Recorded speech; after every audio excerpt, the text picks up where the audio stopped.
our time right now. We've been hearing a lot lately about post-traumatic stress disorder, or PTSD, among Canadian military personnel, past and present. Well, there's a panel discussion on PTSD tomorrow that will include professionals and patients, including my guest this morning. He is Marcel Gignac, and he is with the Medical Cannabis Patients Alliance of Canada. Marcel, good morning. How are you this morning, Rick? I am well, sir. How are you doing? Well, it's been a busy week, but I'm doing pretty good for it. I'm glad to hear. Now, you have PTSD, if I'm not mistaken. Is that right? Well, no, I have multiple sclerosis. Oh, okay. Very likely, a lot of the symptoms that I have in multiple sclerosis, or from my multiple sclerosis, are the same as what is happening with people with PTSD. Like what, for example? Mood swings, depression, thoughts of suicide, basically living with the fact that I have a disease that I'm going to suffer with until I die.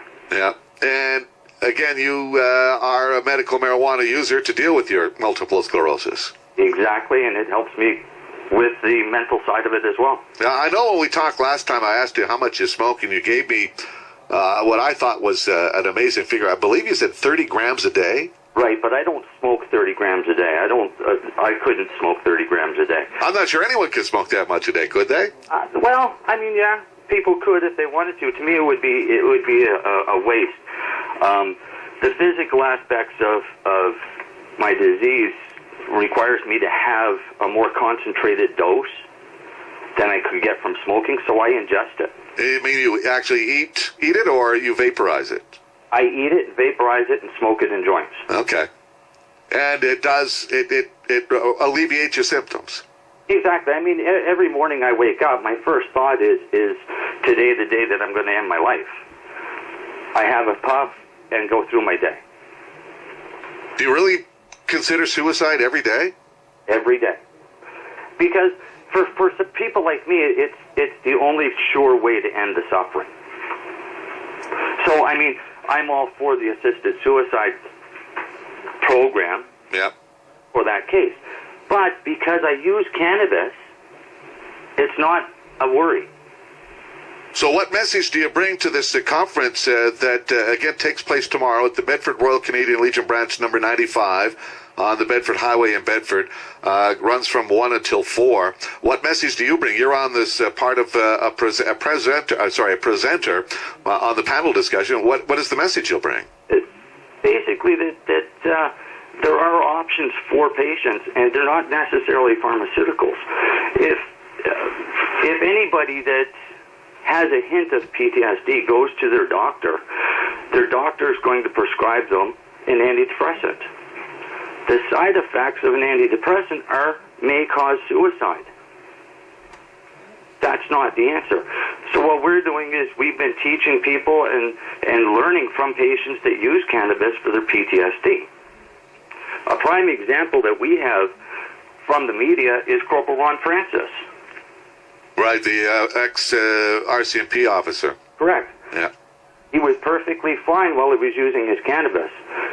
The media ostracized him, his colleagues threw him under a bus, and they took away the only thing that was helping him.